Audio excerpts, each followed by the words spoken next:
हमारा रंग पुरवैया यूट्यूब चैनल के माध्यम से हमारा संजय भैया के सौजन्य से चाहे मलिकार कहीं एगो हम छठ गीत रोज सबके बीच पेश करता नहीं, आशा न बल्कि पूरा भरोसा बाकी वो सबके पसंद आई। तो हमारा संजय भैया के परिवार अपना पति से कैसे कहता है बेलिना परी के पपियरिया गौरा घाट पहुँचा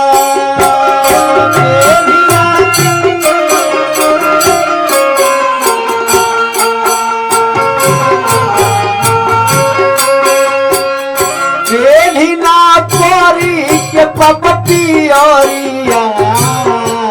गौरा घाट पहुँचा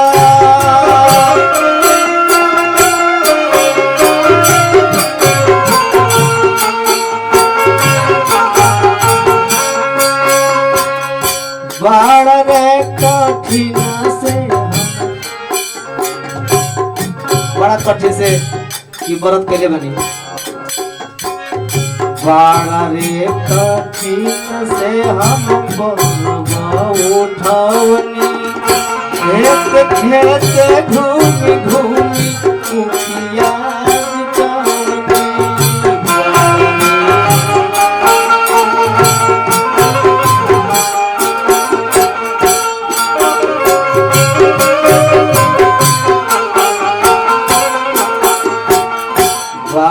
कठिन से हम परब उठवनी खेत खेत घूमी घूमी उखिया जुटवनी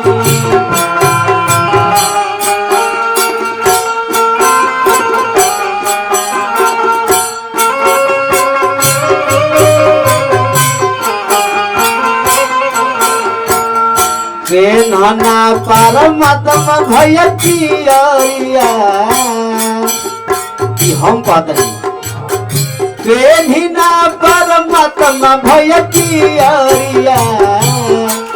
गौरा घाट पहुँचा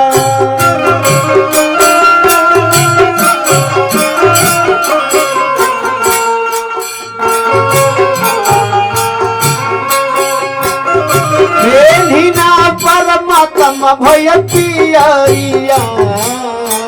गौरा घाट पहुँचा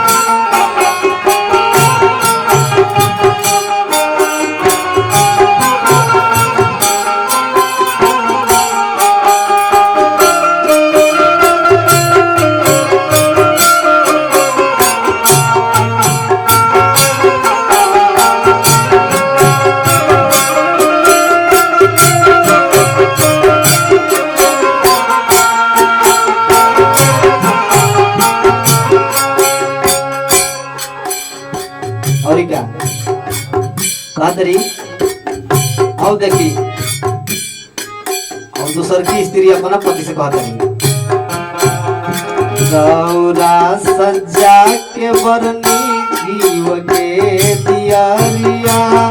गह गह कर घाट टोलापुर बाजरिया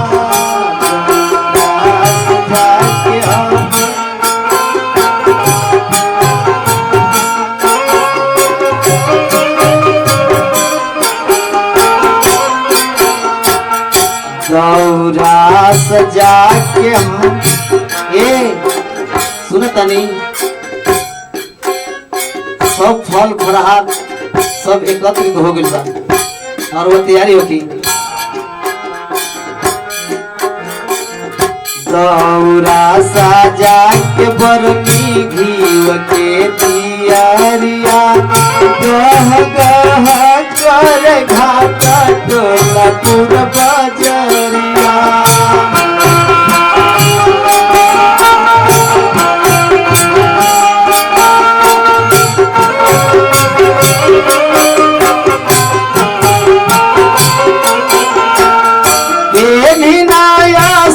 के पपियारिया पेलिनाया सुम के पपियारिया दौरा घाट पहुंचा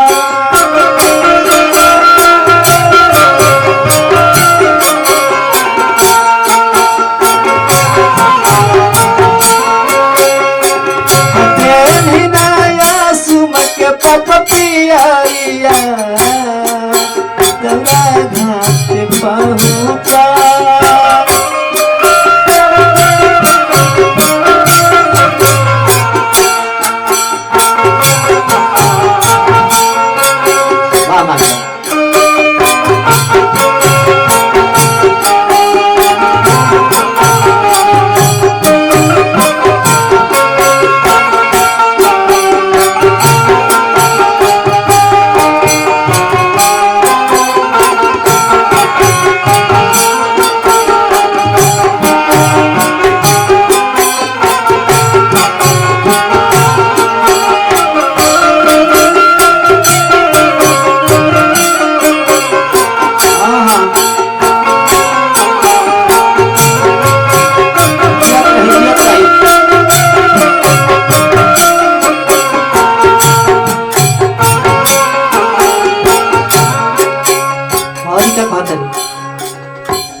छठ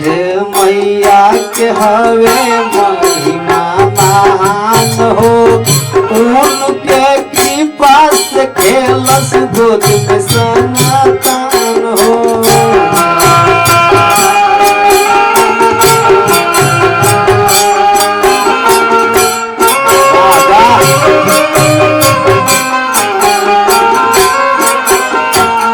छठ मैया के हवे महिमा महान हो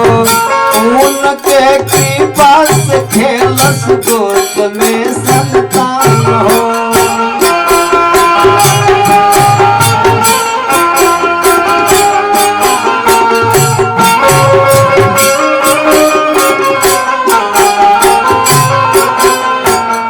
मानी लाल जी लहरी के जिक्रिया मानी लाल जी लहरी के जिक्रिया घाट पहुंचा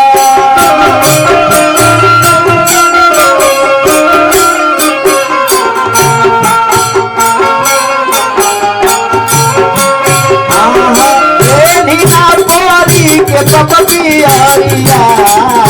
दौरा घाट पहुंचा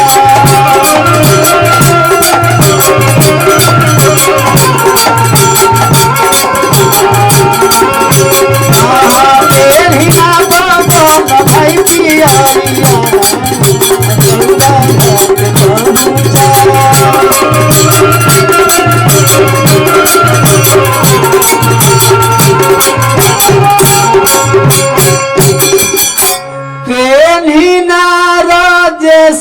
भाई पियरिया अरे पेन ही ना मनोज मास्टर पियरिया तो पेन ही ना जे पिया भैया पियरिया